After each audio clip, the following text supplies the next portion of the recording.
Thank you everybody who's here for coming to Cohesion Sheffield's first online event.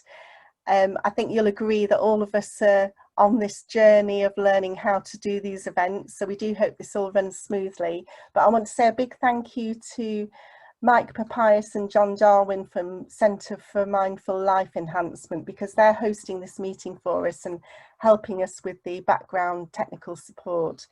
So we're really appreciative of that. But it goes in line with what we're trying to do with the Cohesion Network, because very much, as you know, myself and Lottie are the staff, and then we've got some unpaid cohesion advisors as well.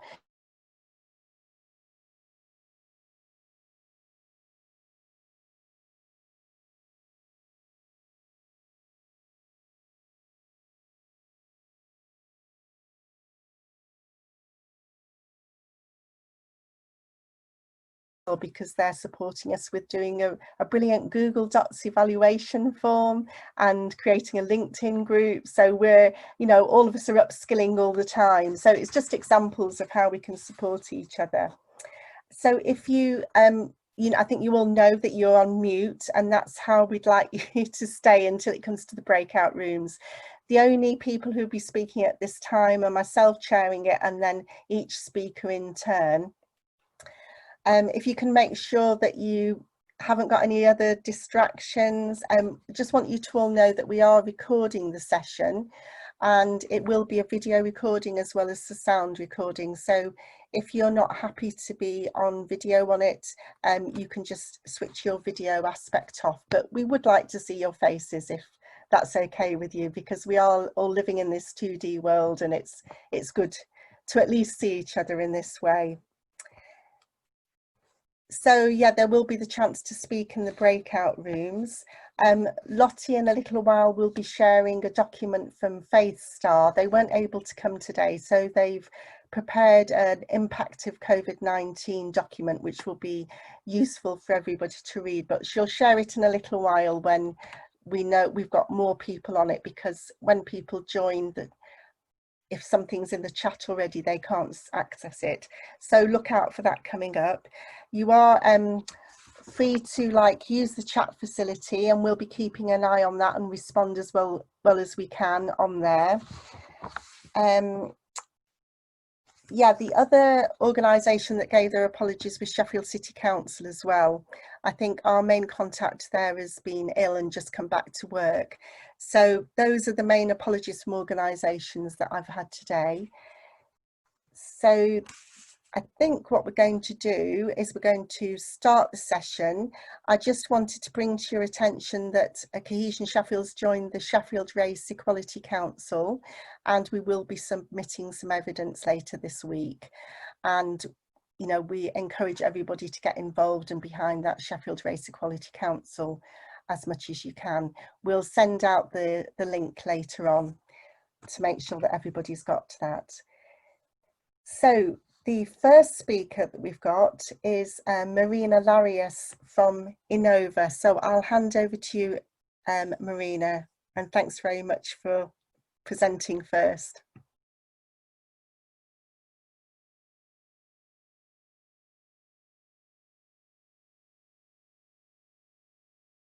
So thank you very much, Penny. Can I just check that everybody can see my screen now? Yes, fantastic. And the sound is okay. Well, thank you very much. It's really exciting to be part of another online activity and trying to really embrace technology. Very shortly, for those of you, I can see a lot of familiar and lovely colleagues there, but for those of you who do not know much about it, we are mainly passionate about celebrating and promoting diversity and equal opportunities. We have a variety of projects, all free because it's funded by the European Commission, in 4 main aspects: education, entrepreneurship, employability, and well-being.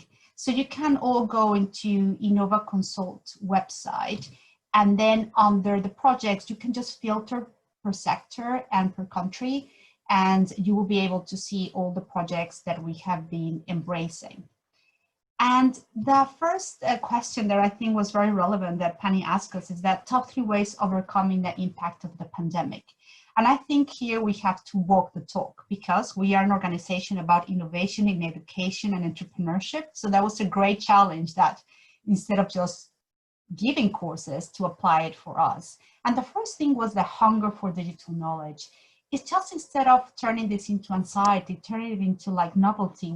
How can I learn more about Zoom and go to meeting? How can I do edit videos? And how can I connect with another colleague and find out, oh, that's a really nice background that you have. How do you do that, Penny? How do you have Cohesion Sheffield behind in Zoom? And asking and being very open about how exciting it was to learn more about everything that we had for digital knowledge. The other important thing was collaboration amongst our team members, and not only because we are based in the UK, but all our teams are in Europe. And I could see that that had improved tremendously. Before, I had to catch a plane to go to the meetings in Italy or to meetings in Germany.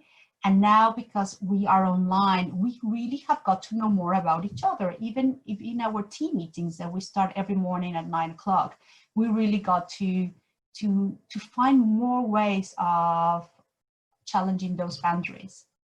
The other thing was attitude. I think the third principle that we embrace is just looking at solutions rather than being part of the problem, and looking at how we could really maximize that and continue working. Now, obviously there had been impact on learners, but for us, it has been really positive. Our learners' engagement has really tripled. So we have more people are coming to more trainings than before. We have delivered since March more than 40 online sessions, so more than 400 people engage online. And we can see that the retention has been going up, and that has been a really a very nice surprise. The thing about widening participation is that before, our meetings were face-to-face in Sheffield, and now we have people from Australia, India, Argentina, America that are our regular learners, which is great because it means that we have been able to have a better global network. And I think the skills development of our learners have developed with us, right? I think we have all learned together about the impact of a microphone or of a camera. So it has been a good journey. It has been challenging at times, but I think we have all been finding a solution. However, of course, we still do have some challenges. We have a beautiful training coming soon about theater, and we got trained in Italy and by Sweden as well, but a theater company, about how to use something that is called Theater of the Oppressed to deal with migration. Now, our training is in October, and that's something we cannot deliver online, right? It has to be face-to-face because it's theater. So that's a bit of a challenge that we have. Not everything can be delivered online, so we're trying to find ways of doing this. And we're very realistic. Not everybody has access to a computer. Not everybody has access to an iPad. Not everybody has access to a printer. So we're trying to see how to engage more disadvantaged communities who have not been able to access our training. And I think that's a very big challenge, and I'm sure it's not only me, but many of you that are experiencing.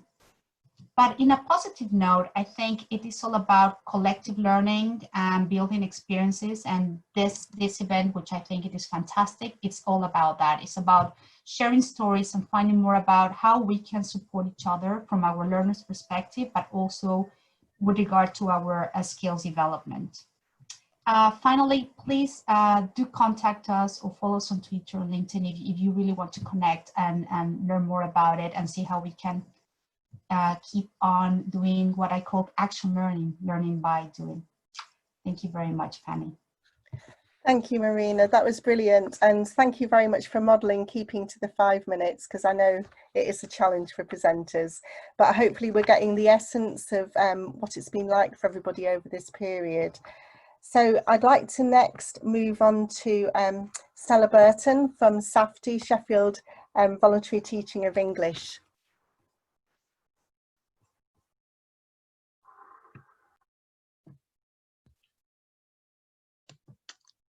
Right, is that coming through?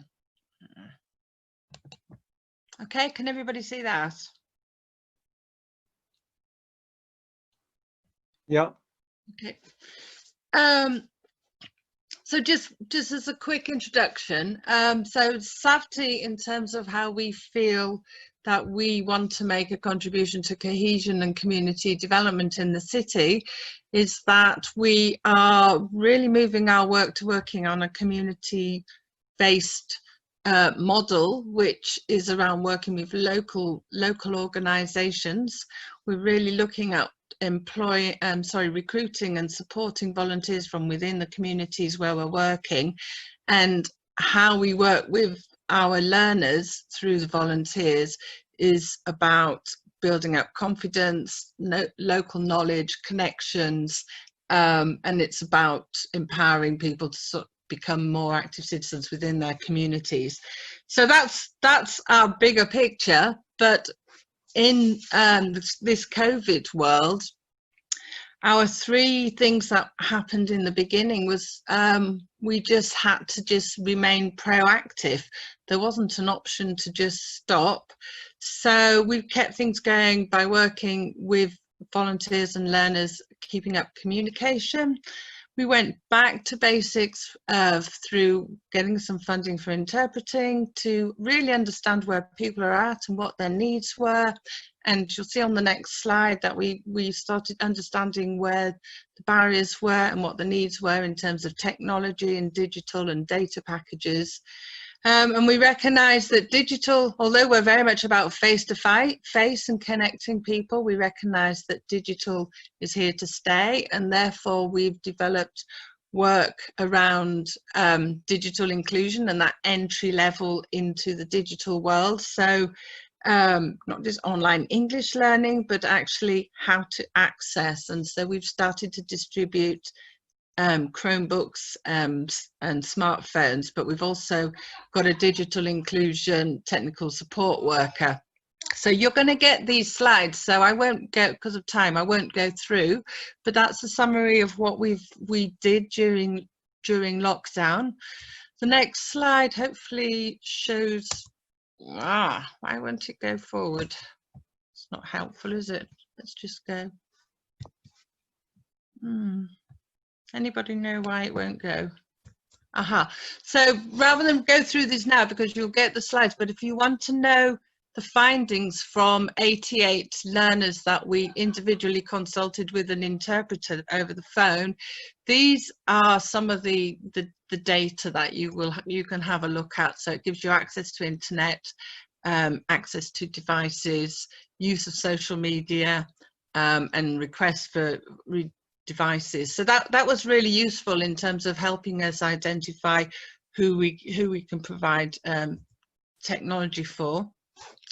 So going forward, we've decided that everything is going to stay online for the time being, and we've just recruited 34 new volunteers from across the city, and they're about to start an online training program we've written. And we've got online assessments, so we will start connecting people, because I think waiting for schools to go back was a big issue, but there is definitely a lot of motivation still with our learners in their homes to carry on learning through the digital world. And we've also recruited for 6 months a digital support worker, which I've already mentioned, and she's got an interest and background in gender inequalities and is going to look at inclusion from a gender perspective as well. I think that's probably a whistle stop. Is that okay?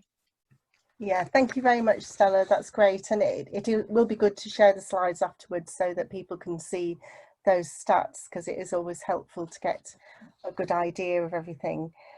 So next I'd like to hand over to Greg Burke from Sheffield Hallam University. Thanks, Penny. So first of all, looking at the top 3 ways of overcoming the impact of pandemic on our services to students. So we looked at how we got all of our student support services delivered digitally first. We were aware that if we did that, then we were putting in resilience against any disruption of local or national lockdowns. We've provided equipment and digital tools for those who didn't have it. so that people could effectively access things from home, including the introduction of Microsoft Teams, which we'd not used before.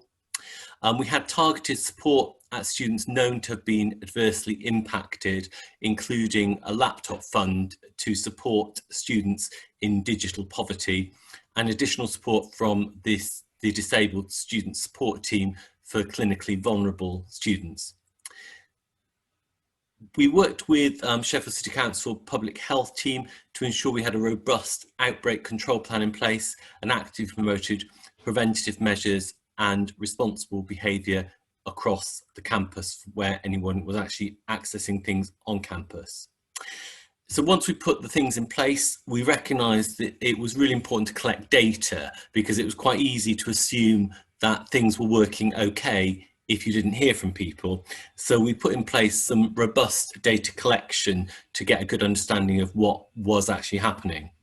This included a bespoke wellbeing survey to all students in late March, a pulse survey sent out in late April focusing on teaching and learning, and we used learning analytical data to understand how students were accessing and using the online tools across semester 2. We found some quite interesting things that came through, and I'll just give you some of the sort of headlines really.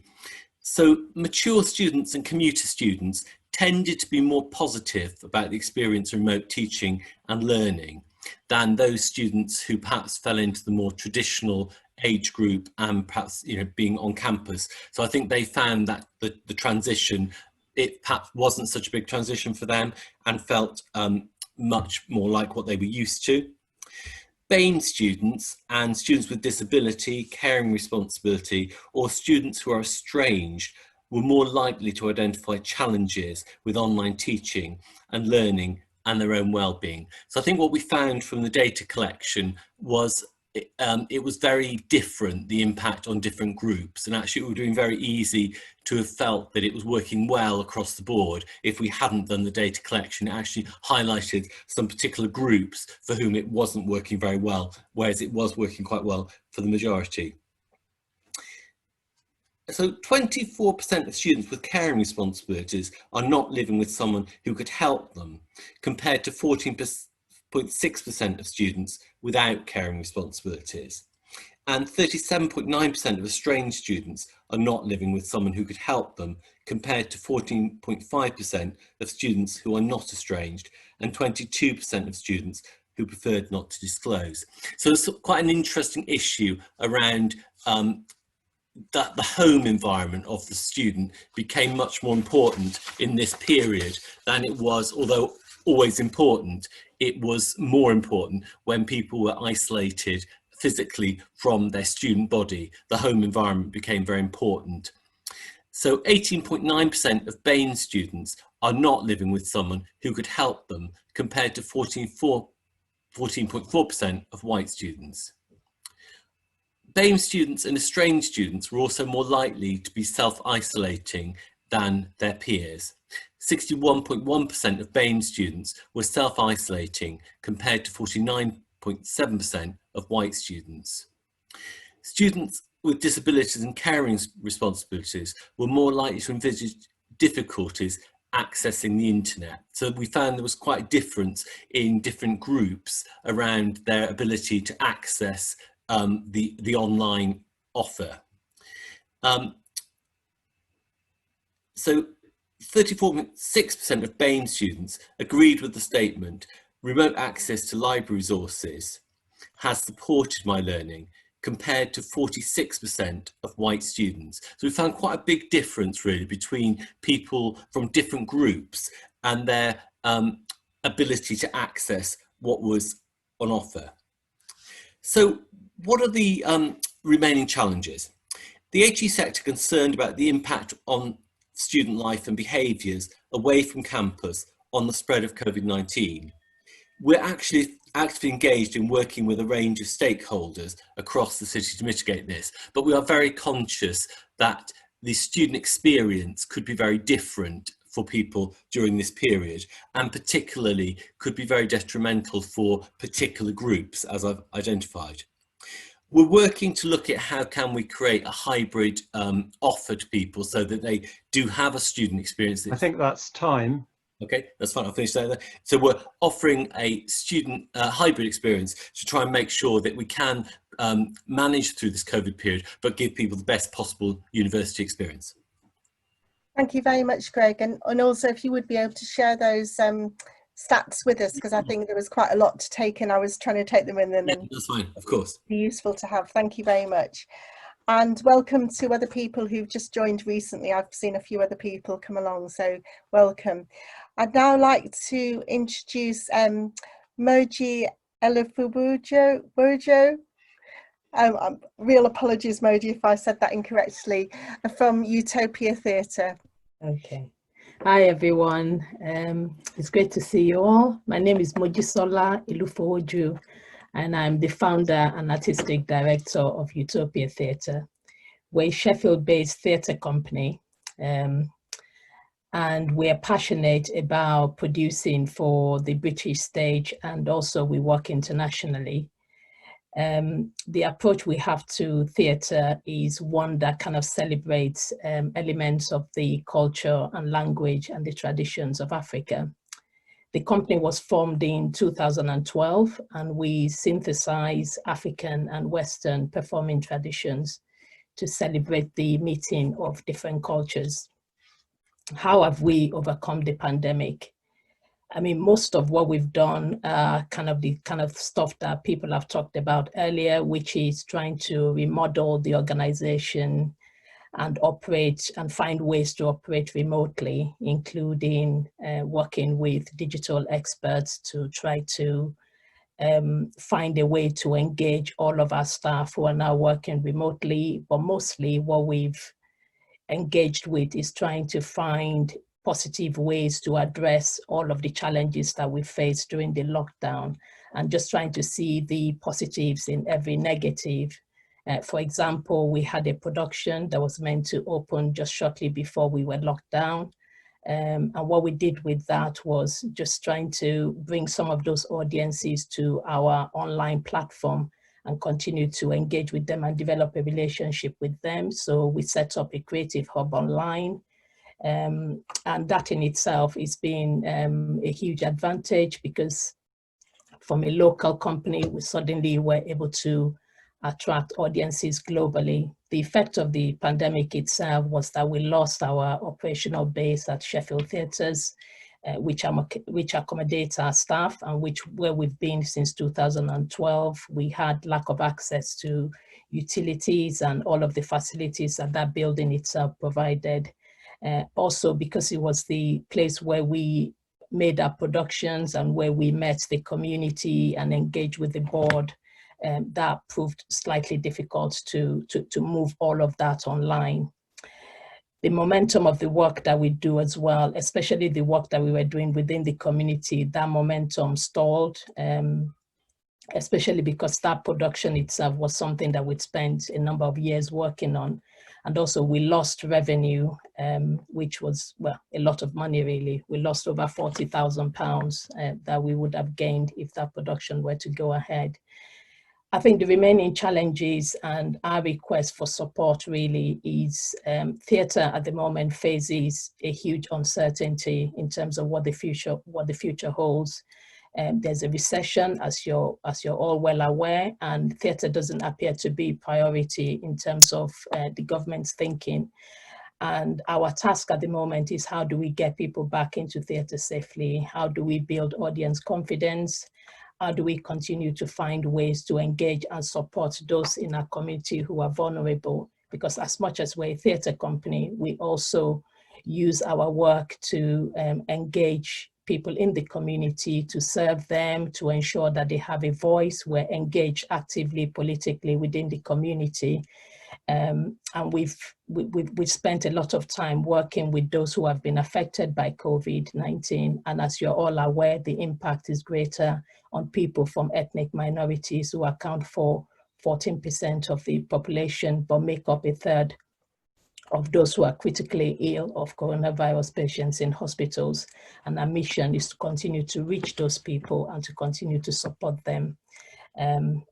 And yeah, that's everything. If you would like to know more about what we do, you can go to utopiatheatre.co.uk. Thank you. Thank you very much, Moji, and you can put that link into the chat so that everybody can see it, just in case anybody missed it as well. So now I'd like to hand over to John Darwin for Centre for Mindful Life Enhancement. Thank you, Penny, and good afternoon, everyone. So at the Centre for Mindful Life Enhancement, we've been running mindfulness courses for the past decade. All our public courses are free and open to everyone, and we've mainly been running them in Sheffield Hallam University and in the Council Central Library. Of course, all that had to stop with lockdown, and so what we decided to do was immediately to start doing some new things, and I hope you can now see my slide here. So what we did was, first of all, to set up Zoom meetings, and in fact next week, tomorrow in fact, is the 26th week that we've been doing it, so it's our 6-month anniversary, which is not something we ever particularly wanted, but that's been the way that it went. I think I've got the wrong share there, so I'll just try again.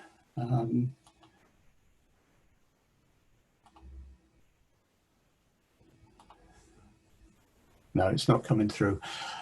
So then we set up these Zoom meetings using the technology that we've got here.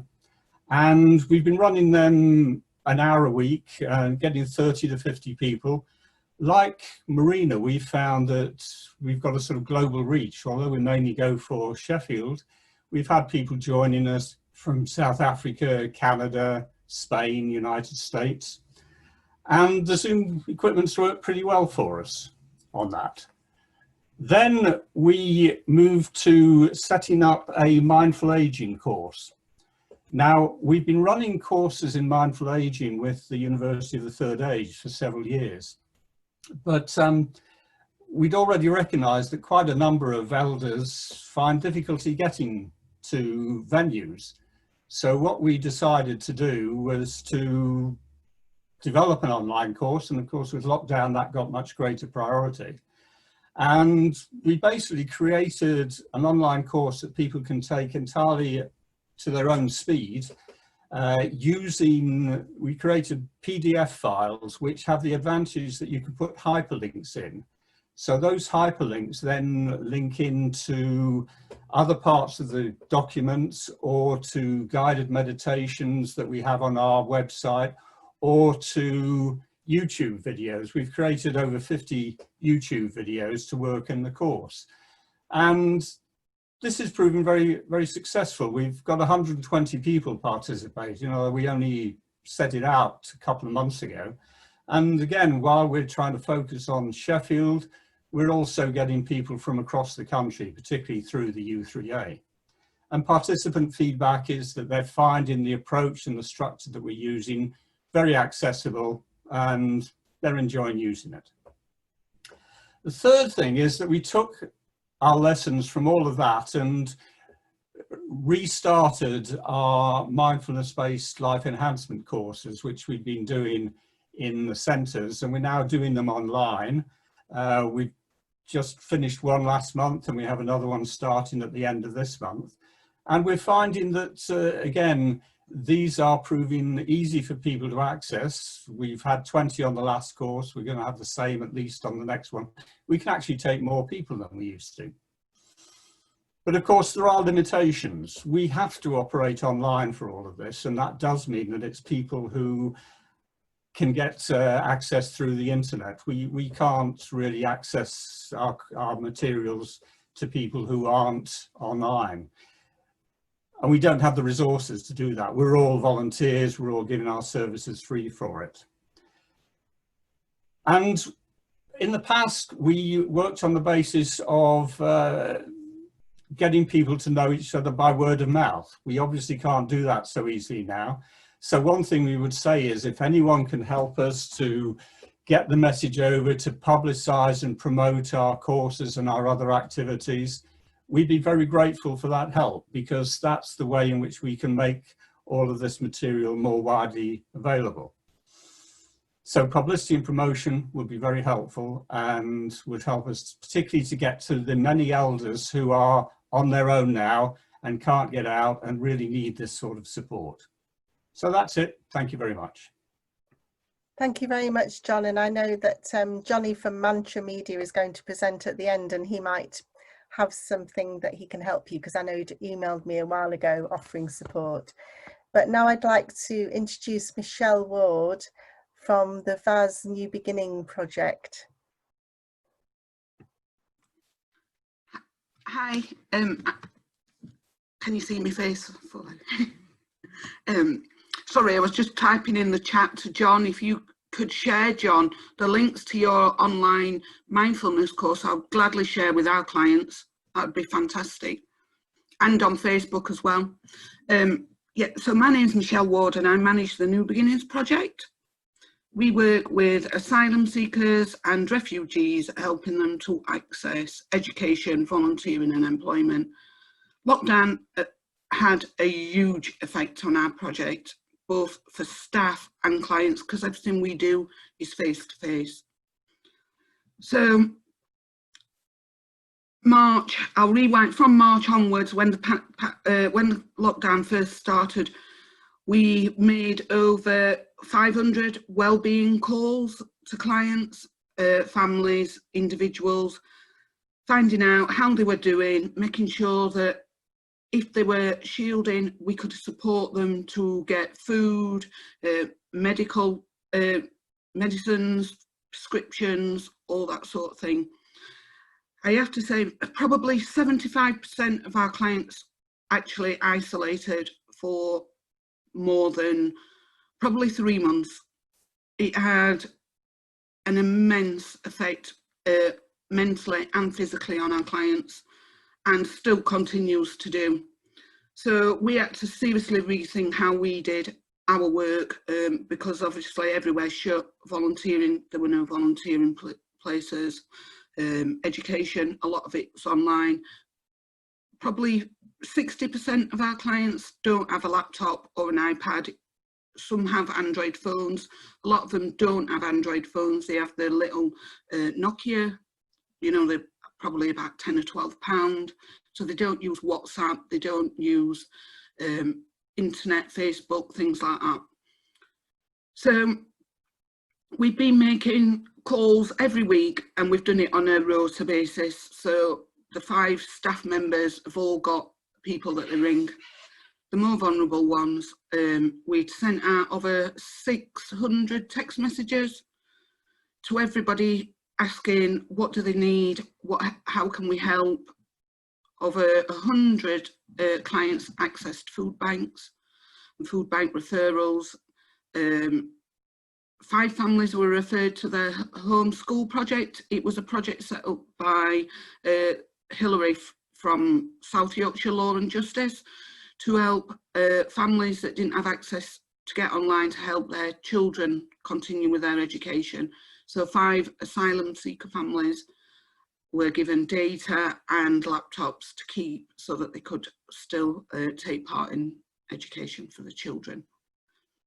The feedback from that's been amazing. We've got clients making videos now and sending us videos on their laptops, sharing them on Facebook. We've done Facebook competitions. One of our clients has done a female clay session, so she's done that twice now. So we've had 22 people. We've delivered clay to their house, obviously COVID safe, gloves all hand sanitised, wrapped up individually. But staff have done that across Sheffield. 16 people have done online learning with Abbeydale training in leadership and how to communicate effectively, which is great. People have been on Marina's sessions. We are actively, anything that's online that we can get clients to engage with as much as possible, we're trying to do.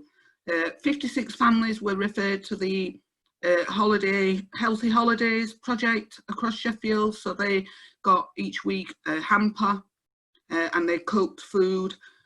21 clients we did an online session with one of our clients that's a chef. He cooked a traditional Syrian dish, and we sent out food vouchers and a recipe card so people could go to Tesco, buy the ingredients, and then they took part in the online cooking session with our client via Zoom. That went down really well. People are asking, are we going to do it again?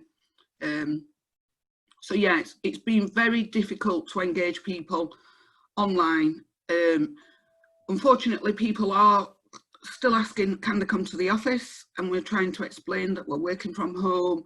You know, it is, yeah, extremely, it's frustrating. It's frustrating for the staff because we're used to that interaction.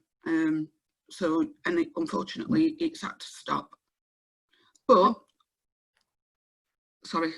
Thank you very much, Michelle. That's the 5 minutes. I think it's not so easy to hear the bell very, it's a little bit quiet. No, sorry. Right, no, that's been brilliant. Thank you very much. And again, could you share all those that data with us? And what I'll do is I'll put everything into a PowerPoint, I think, and transfer everybody's data into that so people can have it in one package. So thank you very much. So now we've got Johnny Powlick from Mantra Media. Are you there, Johnny? I'm here. Could we see you, please, as well? Can you see me now? Am I visible? Yes, you are. Thank you. Hi, I can see lots of familiar faces as well. So it's really good to see you all here. So I'm going to, obviously this is a whistle stop tour, so I'm going to be super quick. So how have we managed lockdown? How have we managed to support people throughout lockdown? So we are a branding and marketing firm based in Sheffield. We've got this beautiful 300-year-old building, which we actually host quite a few charities here because we've got such a big space. We have to let people use it. Funny enough, that, isn't it? Collectivism. So first thing is digital estate. So if everyone's read the, let me bring it up here, it was the House of Commons Select Committee on Charities. Stronger Charities for a Stronger Society. It's a very quotable document, very good for the kind of work that we do. It says that a recent in-house study conducted on charity checkout of 500 recently registered charities showed that 60% of their websites just didn't work. 45% weren't responsive, and 85% lacked an attractive and professional design. Now, why is this important?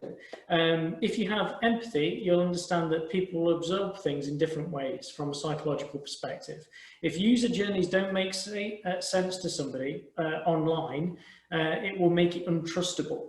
There's this beautified everything at the moment, and online is very much a part of that. So if a brand or a user journey or a website looks untrustable or not at the same quality that the average kind of status quo is, it will seem like it's not a place to be, or seem like the first person walking into that room, and nobody likes to be the first person at a party. So I would say having a bit of empathy about user journeys and how people will absorb information has helped our clients and the charities that we work with globally. It's helped them a lot. Together Women in Sheffield, we looked at their whole digital strategy and how that was working. And anyone who knows anything about us would know that in the last few months, that campaign we did with Together Women had 1.6 million views and actually led to some fantastic outcomes for a lot of young women. So again, whistle stop tour, going through all this, you can make stuff work in a pandemic. If you get your digital estate singing in the right way, understand your audience and the empathy of how they internalize visual assets and communication, you can make something work. We also went out to the market and said, how can we help people? So again, putting my collectivist hat on again, on our website, we interviewed a load of psychotherapists, psychologists, counselors and trainers from across the globe. Most of them are clients. We created a series called the Entrepreneur Series. You can go on, have a look on our website, have a look at that. They're all free to listen to. And we decided we were going to interview these people to say, how do you create emotional and mental resilience within a pandemic? And then we just gave it to people. We've just produced an environmental report as well, a global environmental report on the pandemic, which we're going to release again, which is just free for everybody to look at and hopefully take something away from it. And that's made a big difference. We've, as a business, became stronger throughout the pandemic. We think that's because of two things. One, knowing how to communicate with people. Funny that, isn't it? But a lot of us miss it. And the second thing is giving. Just give. You know, support your communities. Throughout the pandemic, I went to loads of charities and I said, look, I'm going to give you 30 minutes of my time. Ask me to look at anything and I'll help you. And weird thing is, you help people and it will come back to you in some way. Law of the universe, everyone knows it. We all forget it. So I would say on this group as well, if anyone wants 30 minutes of my time over the next month or so, whilst I'm still in the country, because I'm eager to get out, let me know, and I'll support you however I can with some free advice and support. Thank you very much, Johnny. And if you could put your contact details in the chat as well, and share some of that information that you read out, especially the stats about the viability of different people, different organisations' websites and that sort of thing, because then I think it makes it more tangible about the good reasons to get in contact. So last but not least, I'd like to introduce Tom Martin from City of Sanctuary, Sheffield, to speak. Thanks, Penny. Thanks, everyone. It's lovely to be here. Just to introduce myself, I'm Tom. I'm the director of City of Sanctuary, Sheffield. And we work to try and make the city a welcoming place for refugees and asylum seekers. We do that in two ways, basically. We try and create welcoming spaces that challenge the hostile environment. And we also support people as they navigate the journey through the asylum system as it stands. So when the pandemic hit, I'm just going to start by talking about that, then talk about what I think the next stage will look like. When it hit, it felt like a completely blank slate in the movement, because we do loads of face-to-face work. All of our work is relational. How can we keep that going when we can't actually see people? Now, what I think was really vital was that although there was this blank slate, there was an incredibly strong foundation of organizations and people who were connected, who supported each other, who were used to working in crisis mode, because if you're working in the asylum sector, you work in crisis mode most of the time. So from that, we were able to come together and meet quickly, build collaborations, share volunteers, have effective referrals, bring new partners in when they were needed. So the GPs and the health inclusion teams got involved quite quickly. And really understand what each other was doing, so our response could be quite flexible and quite rapid. So I'm just going to share with you what that response looked like for us. Here we go. So if you can see that, I won't go into this in too much detail. This is the virtual sanctuary that we set up in response to the pandemic, and this has evolved over time, something I'll get onto in a minute. But just to go into a few things, so the service provision, I think, was the key area that we responded quickly and effectively. The mutual aid support group was set up by sharing lots of volunteers and by adopting mutual aid ways of working, but with volunteers who had worked in the asylum sector before. So through that, we've been able to support over 400 people with provision of clothes, with immigration advice, supporting people to access free school meals, things like that. We've also set up something called the Connection Service, which is there to help people who are currently isolated. We've made over 122 hours of phone calls to people in isolation at the moment. And finally, through that support group, we've been able to deliver the old services, but in a slightly new way. So it was about taking what we could do from the old stuff and then adding new things on as the need presented itself. Now, as far as what we're going to do, the kind of next steps, I wish I could tell you what that looked like. But I think one of the key things is we don't know what it's going to look like over the next few months. I think the key thing we're going to do is focus on what we've lost and how we can get that back. So making a kind of assessment of, okay, we've had a response, an acute response. We're doing lots of things to support refugees and asylum seekers in the city, but there is something that we have lost. Now for us, the main thing that we've lost are the social interactions.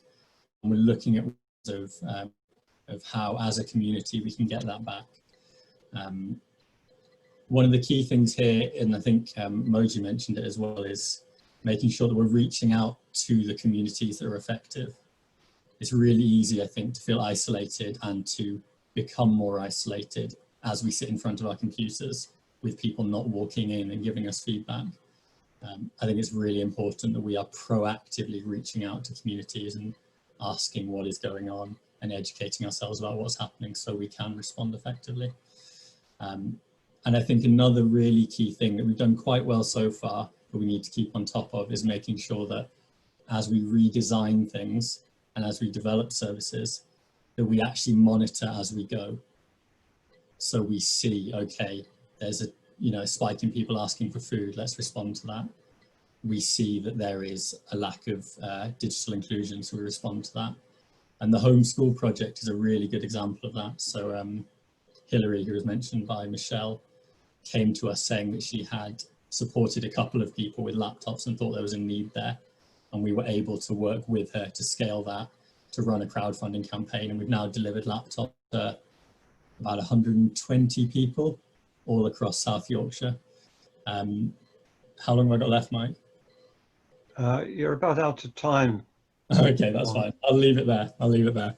Thanks, everyone. Thank you very much, Tom, and a big thank you to all of the presenters.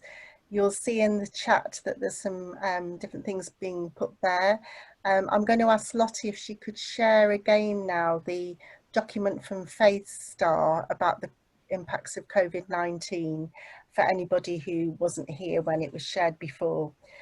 So now we're going to have a very short comfort break, just time for you to quickly do what you need for your own comfort. And when you come back in a few minutes time, you'll find yourself in a breakout room automatically. Nice to see everybody back here in the main room, so to speak. I'll start because I was in a breakout room, a very tiny one. There was only 3 of us in there. I don't know what other people's experiences were, but we had good conversations. And I think one of the main questions that came up in that, so this is for any speaker to pick up and just say your thoughts, was now that we're moving out of survival mode and we've got the new normal, how do we keep the energy and the motivation going, and how do we move forward when we don't actually quite know how everything's going to pan out? So would any of the speakers like to respond to that with any comments? I know it's quite a broad question. So is the comment is like, how are we going to move forward in terms of practical? Can you just rephrase that, Penny, in terms of the question? Yeah, it was now we're moving out of the survival mode and we're going into this new normal, which nobody quite knows the shape and form of that new normal. One thing is, how are we going to keep everybody motivated and energized? How are we going to pick up new referrals that might be coming in? And yeah, how do we move forward when we don't actually know what this new normal will be like? If I can bring anything onto the from the podcast series from the psychologist, Penny, I think the main theme that every psychotherapist has said across the globe is that resilience has to come first. So you can only concentrate on the things you can change. You can't worry about the things you don't know and the things you can't change, because that just causes tension and stress and all the rest of it. So first thing is resilience. I think working on your personal resilience, your mindfulness, being able to, however the world looks, find some semblance of happiness and purpose. I don't know if anyone's read Viktor Frankl, Man's Search for Meaning. Beautiful book, psychotherapist who was at Auschwitz. The survivors all had something in common, which was they found purpose in the challenges they face. So resilience, which usually comes from finding purpose in whatever situation you're in. And then accepting that you can only change the things you can change. That would be my advice. Thank you, Johnny. That was a good, succinct answer in the time that we've got.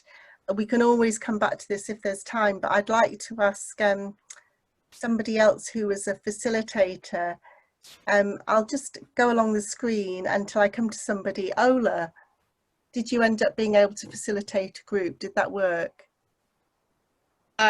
Yeah, we also had a small group, and it was 3 of us at the beginning. Then Muji had to leave, so it was just the 3 of us in the group. To be honest, I didn't cover the question that you've raised about, you know, the things that were picked up, or any questions to the presenters. So there was probably more discussion around the challenges that are being faced and what kind of support was required from Cohesion Sheffield. And one of the key things, and I know it's already been brought up, and I know Johnny's already offered support, but it's the collaboration and networking with each other to support all the groups together. So Kathleen, I hope you don't mind if I mention this specifically, but Kathleen mentioned there was a women's conversational group that met at Quaker House, and as they can't meet, they're quite concerned about how they can continue, and so they would probably like to have some digital training and support to how they can deliver their service online until we know what the future holds. Muji from Utopia also mentioned that because obviously she's a theatre and the theatres have been shut down, it's let's be creative in terms of use of space. So I know Johnny mentioned that he's got other charities working his space, but are there other places that are currently COVID compliant that could perhaps take other organisations in and support them? And also, Muji mentioned that are there themes, are there issues perhaps around mental health that other organisations would like a more creative approach to solving, that perhaps she could work with them to produce a production, whether it's a play or some sort of performance, to tackle issues around mental health resilience and so on. Thank you very much, Ola. I just wanted to check up, Lottie, are you managing to take some notes on what people are saying? Yeah, I think it looks like you're saying yes, but you're on mute, so. I'll take that as a yes, Lottie, and I'll just carry. There's going to be a video, isn't there, so I can collect anything. Yeah, that's right, great. And Lottie, would you mind putting that Faith Star document? I've put that on. You have, great, sorry, I just didn't see it then. Okay, lovely. So I'll just go along the lines and see. Jenny, did you manage to facilitate a group? Yeah, we had a group with Johnny and with Lottie and myself, and so we had lots of really good conversations in it. I think just one of the things that comes to mind is, I don't know if I'm meant to respond to things I already said, but Johnny talking about resilience, that sort of building your own personal resilience, it also needs to be moderated with a sort of looking at changes in the environment that people are living in. So a lot of our focus with Cohesion Advisory Group has been on some of the deprived communities where everything around them is being shut down. So there's something of the more sort of collective response that's needed. And we touched on how the economic impact of Brexit and the economic impact of COVID are going to have such serious effects on integration and cohesion. And there's been a huge challenge where we really need to be starting to talk about the combined effects of those two major economic impacts on how people will view the other in their society when we're being encouraged not to meet outside of our small social network. So this is a huge challenge for cohesion generally, and what we can do about it. We also then had a really interesting conversation and challenge to the way that funding streams and groups and businesses operate. The challenge that Cohesion Sheffield has of being a network that brings together business, statutory and voluntary, when behind those different groupings there are often quite a lot of issues of trust and questions about motivation, or perhaps stereotypes of amateur approaches versus profiteering motives that make relationships between different members of a network perhaps have slightly less connection than they might have if those issues were talked about perhaps more openly. And a particular challenge around Sheffield Business Together having a lot of overlap with Cohesion Sheffield, and both sitting in Voluntary Action Sheffield, and how those sorts of things that are working in parallel can work better in conjunction. Thank you very much, Jenny. And that reminds me, from the group I was in, we touched on Sheffield Business Together as well, because in our group, there was Greg and there was Anne, and we were discussing how important it was to gather data to find out, in this time we're just delivering services and we don't know if it's working well or not unless you gather the data. And that's how at Sheffield Hallam University they found that certain things weren't serving some of the students, and they then adapted things. So I was asking Greg if Sheffield Hallam University was able to support any smaller organisations, and Greg was saying that the best way was through Sheffield Businesses Together, where those things can be put on the table, so to speak, and they can work out which organisation is the best one. So I just didn't want to forget to say that. So I'll just move on to Angela. Did you facilitate a group? Yes, and we had a good chat, catch up, and then we actually answered the questions. So that was good. In terms of questions for the panel, a couple of questions and then a comment more than a question. First one was a question around digital inclusion. So when people are excluded and people do need laptops and equipment, is this coordinated in Sheffield at all, or is it just a bit of a, you're lucky if you find something? That's a question. The second one was more of a comment about the sort of massive issue that I personally feel that we need to look at is around the poverty and long-term poverty, and looking forward the views of the panel going into winter, and particularly fuel poverty. And if COVID continues, has anybody thought about the implications of fuel poverty on top of all the other poverty that we can see and feel? And the third one was a commenty question, which was around, we can see what the charity sector have done and how they've responded and how well they've responded. Does anybody know what the plans are for the statutory sector going into the winter as well? But we just felt that that's been less clear. So I'll stop there for now with those. So there's quite a few questions there. The first one was about the, did anybody know if it was coordinated about the provision of digital equipment? I did want to ask Lottie if you could put the link to the COVID map for VAS on the chat, please, because that is a map of all the organisations in Sheffield. Okay, I'll get that, and I just want to draw attention that I've put on a Google evaluation form for everyone to complete, and also a LinkedIn group that's been set up by Nova Consultancy. In fact, they set both of those up for us. So you could have a quick look at the chat to get the links for that, for those two things, and I'll put that map on. Thank you, Lottie. So does anybody know if there's a coordination of the provision of digital equipment for those who need it in Sheffield?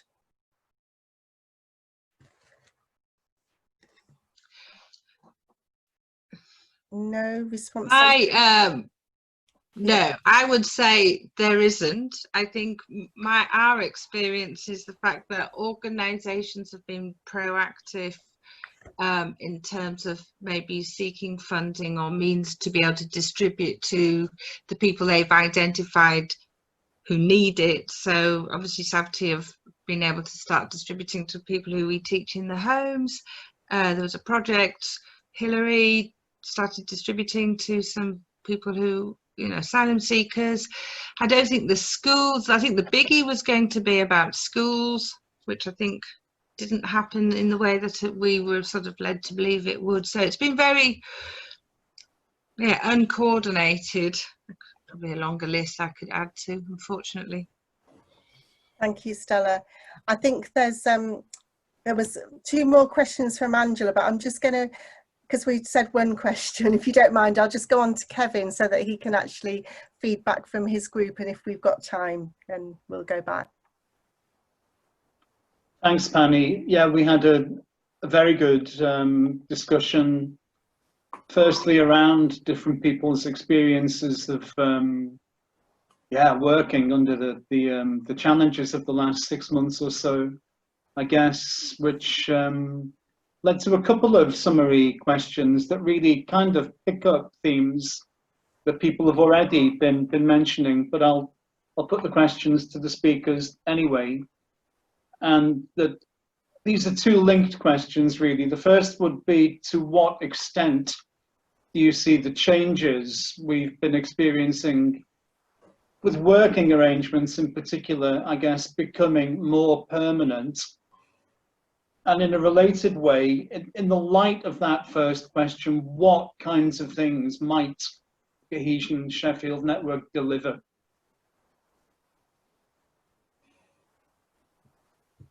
So would any of the speakers like to respond to that question?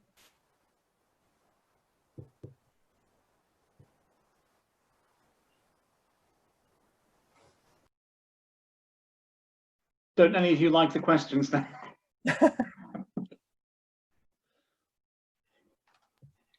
I think we've all sort of said that the guidelines are confusing, and if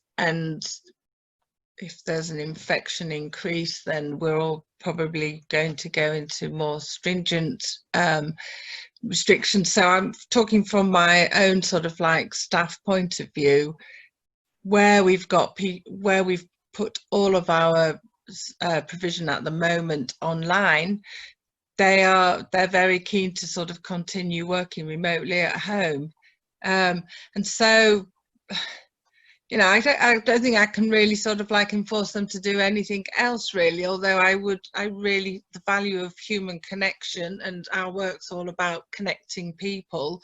I think it is just, while we're in this unknown, is just for some stability, because people know where they're sort of at, is to maintain it rather than trying to go up and down with it. But it's not ideal.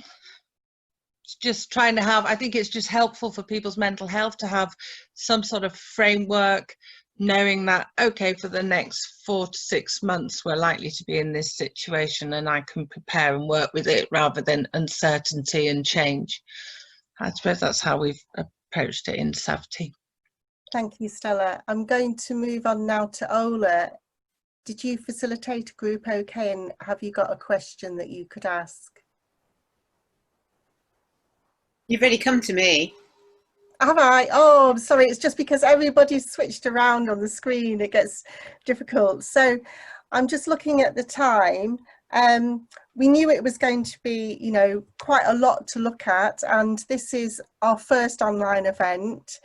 So I think, but you can all vote, that we could have another event where we're actually discussing some of these nuttier questions, because we've done the thing of finding out where a lot of organisations are at. So Annie, my group hasn't reported back. Oh, sorry, John. I knew there was somebody else, just because everybody moved around on the screen. I've been waiting patiently, but... Okay, thank you. I'm glad you spoke up. Okay, so there were 4 of us. 3 of us were presenters: Michelle, Stella, myself, plus Mike Fitter. And we started from the point that however good all this technology is, and however effective we're all getting at using it, human contact is still very important, in-person contact, and we were looking at that. We had a couple of examples of open air activities. So Stella mentioned that people meeting on park benches to teach, And my own experience is I go to a Tai Chi group, which now meets open air in a car park. So are there other places? And maybe that's one of the things that Cohesion Sheffield could be doing, is looking for spaces, external or even internal, where people could get some human contact as well as using technology. And we were thinking that places that are developing blended learning, like Sheffield Hallam University, for example, might be able to give us some lessons and tips and ideas in how we can keep some human link into what we're doing. We then, as Stella mentioned, we got into a long discussion about the total inconsistencies of government advice, including for things like how many people could meet for a training program in the open air. And we sort of felt we're never going to get anything decent from top down, so we need to develop bottom up advice and support for each other on what we can and cannot do and how much we can experiment. Because like others, I think this is going to last a long time. And the one specific question, it was really to organisers, is could we have, all of us have a complete list of attendees, including websites, email and such, because several people have put them up on the chats thing, but it would be useful to have a comprehensive list so that we can keep in touch with each other. Thanks. Thank you very much, John, and thank you for speaking up that you'd not spoken. So on the chat, there is a link to a LinkedIn page. If you could all join that, that would be a way that you can keep in contact with one another. And then that we don't get into any GDPR problems then. So if you can join that, Innova's very kindly set that up for us. So that link is on the chat. And then if you could also do the evaluation form that Lottie, you put on the chat, haven't you? I'm just wondering where that is now. I think, yeah, I think, and Lottie's put the COVID support map on there, and the Google evaluation was put on at 2:23 if you want to find it more easily.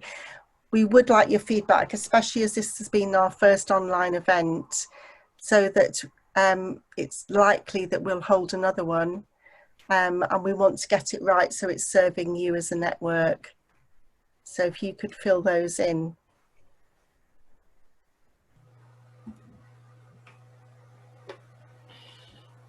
And can I also suggest that in the LinkedIn group, if you want to have a request for a skill, if you want to learn a specific thing in terms of digital or anything else, I'm sure we could do skill swap as an organization. And so I'm sure I can learn from you a specific task or skill that my team as well can share with you. So that's a capacity building within our network. And also maybe referrals for some of the courses that you are delivering, so we can, if you can all put it there like a bulletin of what we are all doing as different organizations, so we can have much more cross referrals amongst participants. So somebody might be looking at employability, but also can go into a program of mindfulness and then come to us for something about entrepreneurship. So I think that's what we need much more of. That has never happened because of boundaries. But now that we're online, I'm sure we can maximize what is going on and refer more learners and ourselves as well. Thank you, Marina. And Mike Papias, I'm thinking that you might be the person that can save the chat. I think everybody else might be able to save it actually, and Lottie, can you try and save the chat, and then we can send that out to people then as well, I think, with all the links on. It comes to us as a text file, so I can share that with Lottie. That'd be brilliant, thank you. And John is going to do the editing of the video so that we've got elements of the video that will be passed to Lottie to put up on YouTube. Fantastic, thank you. Can I just say, a comment, Penny? Oh, sorry. I was going to say, you can save it now to Dropbox at the end of before you log off. You can save the chat to Dropbox if you have Dropbox. Right, lovely, thank you, Anne. And Mike Fitter, did you? Yeah, I'm really excited by the conversation we've had, and I feel there's potential here to do more than operational things, but to do more strategic things. And I think, as John Darwin said, the government rules just don't make sense. You can go to pubs, but you can't do something more useful in more than 6. And I think we can help people be creative around creating social gatherings in safe, meaningful ways by being creative with the rules, applying the rules, but in a creative way. And one of the things I learned from our discussion was you can have Tai Chi in the park with 20 people, which is more than 6. The Cohesion Advisory Group could go and meet in a park because we're not a social group, we've got a particular topic, but the key thing is to do a risk assessment of it. Somebody has to say they've done a risk assessment of the event, and then you can have it. Most people don't understand that, I think. So I think there are many things that we could be helping with, because gathering is really important in safe ways. And there is a lot of space, and how do we use it well? I think that's a role for Cohesion Sheffield, to support people to move beyond a rather sort of authoritarian view of rules. Thank you, Mike.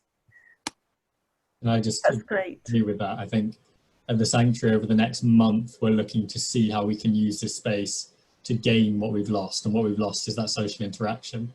But like Mike said, we need to do it in a creative way to try and make it work and bring that back. So I'm happy to keep people updated with how that goes.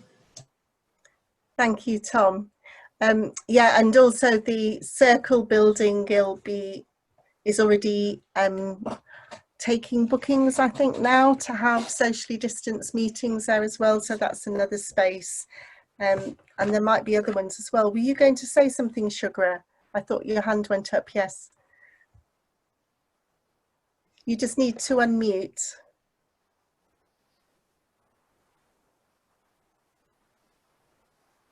You speak now, maybe. Oh, no, you've not unmuted, that's why. To the bottom left-hand corner. So Done it. Okay. I was just going to say that I've been to a couple of gatherings, etc., and the track and trace, it's really important that when people do get together is to make sure that we share our telephone numbers and some system of track and trace, because obviously following the rules, etc., and that's really important. A couple of things have happened in the community. I just felt that we need to be vigilant about doing those type of things, Thank you, Sugar. So I think because we ended up as a fairly manageable group at the end, that was good to hear from just a few other people there besides the facilitators. But I'm conscious now that we have gone over the time, and I did want to try and keep as much as we can to that time so people don't get too drained on Zoom. So I'd just like to thank everybody for attending. Thank you very much to all the presenters, especially for doing those brilliant 5-minute succinct presentations. And thank you very much to all the facilitators. Big thanks to Inova for doing the links for the evaluation Google Docs and creating the LinkedIn group for us. And a special thanks to Mike and John for hosting the event for us as well. That's really appreciated. So we will be sending out the recording of this event when John's kindly spliced together the beginning and the end without the breakup groups, and there'll be the text of the chat as well, and anything else that we think of at the time that will be useful to send. But please do keep in touch. This is your network, and we're here to facilitate the network for you as best we can and keep people connected. So thank you very much, and hope to see you soon, and maybe in a risk assessed social gathering in a safe space that's we're doing all our tracking and tracing. So thank you. Bye bye.